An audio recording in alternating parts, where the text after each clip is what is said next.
Assalamualaikum warahmatullahi wabarakatuh. Bismillah, alhamdulillah wassalatu wassalamu ala rasulillah wa ala alihi wa sahbihi wa wala wa ba'd. Saudaraku yang semoga Allah muliakan, social distancing dan self-isolation yang saat ini dikampanyekan dan diterapkan dengan slogan belajar di rumah, bekerja di rumah, ibadah di rumah, pastilah memiliki konsekuensi yang tidak kecil. Mulai dari kebosanan, pemasukan banyak orang yang mengalami penurunan drastis, toko-toko dan restoran sepi.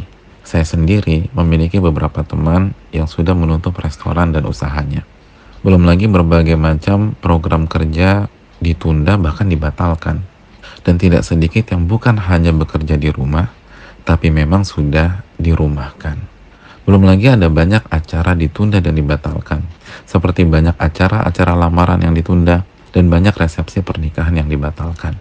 Dan ini baru sebagian akibat dari social distancing atau self-isolation, khususnya saat kita benar-benar tidak keluar rumah untuk memutuskan rantai virus COVID-19.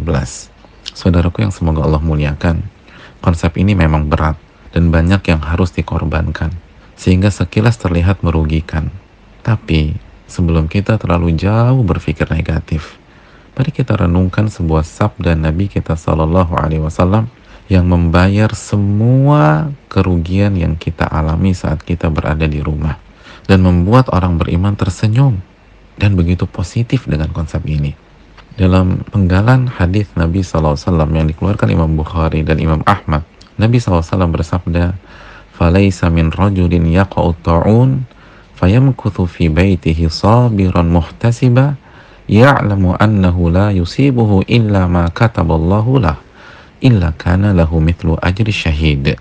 Maka tidak ada seorang pun saat terjadinya ta'un atau wabah, ia berdiam diri di rumahnya dengan penuh kesabaran dan mengharapkan pahala dari Allah Subhanahu wa taala atau muhtasibah. Ia mengetahui dan yakin bahwa tidak ada yang menimpa dia kecuali apa yang Allah telah tetapkan padanya. Tidaklah ia melakukan hal-hal di atas kecuali ia akan mendapatkan pahala seperti pahala orang yang mati syahid. Hadis yang dikeluarkan Imam Bukhari dan Imam Ahmad, dan redaksi yang baru saja kita dengar adalah lafadz Imam Ahmad dengan sanad yang sahih dengan syarat Imam Bukhari. Mari kita simak keterangan ulama dari hadis di atas. Al-Imam Ibnu Hajar rahimahullah menyatakan bahwa konsekuensi yang tersurat dari hadis ini adalah barang siapa yang memiliki kondisi atau sifat seperti yang disebutkan oleh Nabi SAW dalam hadis di atas, maka ia mendapatkan pahala orang yang mati syahid. Walaupun dia selamat dan tidak meninggal dunia, ia tetap mendapatkan pahala seperti pahala orang yang mati syahid. Hal ini disampaikan dalam Fathul Bari, dan hal ini juga disampaikan Al-Imam Badruddin Al-Aini dalam Umdatul Qari. Allahu Akbar. Seperti pahala orang yang mati syahid. Oleh karena itu, mari kita penuhi persyaratan-persyaratan yang disampaikan oleh Nabi SAW dalam hadis di atas. Yang pertama, berada di rumah dan tidak keluar karena melarikan diri dari wabah. Yang kedua, sabar dan tidak panik, tidak galau. Ia menerima ketetapan Allah dan ridho terhadap takdirnya, serta tidak keluar karena melarikan diri dari rumah atau daerah tersebut. Yang ketiga, muhtasib. Artinya ia mengharapkan pahala dari Allah Subhanahu wa taala. Jadi pada saat kita berada di rumah, kita niatkan mengharapkan pahala dari Allah. Dan yang keempat, ia yakin bahwa apapun yang terjadi padanya adalah ketetapan dan takdir dari Allah Subhanahu wa taala. Ia tidak galau, tidak panik, serta tidak menyesali mengapa ia berada di rumah atau daerah tersebut. Jika semua kriteria di atas kita penuhi, insya Allah kita akan mendapatkan pahala orang yang mati syahid. Saudaraku, memang social distancing dengan tetap berada di rumah merugikan banyak orang secara duniawi. Namun, Allah Subhanahu wa ta'ala akan mengganti dengan ganjaran dan pahala yang jauh lebih besar, sehingga kerugian duniawi yang dialami seseorang benar-benar terbayarkan. Dan memang mendapatkan pahala seperti pahala orang mati syahid tidaklah mudah, butuh pengorbanan dan butuh perjuangan.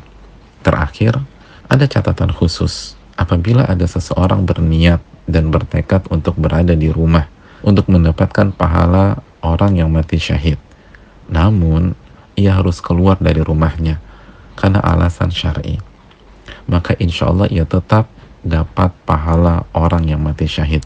Contohnya seperti pejuang medis yang berjuang merawat mengobati pasien yang terinfeksi, atau orang-orang yang memang harus keluar dari rumahnya karena alasan yang dibenarkan oleh syariat. Dalilnya sebagaimana redaksi hadis di atas, namun dalam riwayat Sahih Bukhari. Karena dalam riwayat Sahih Bukhari redaksinya adalah fi baladi, artinya di negerinya atau di kotanya atau di daerahnya.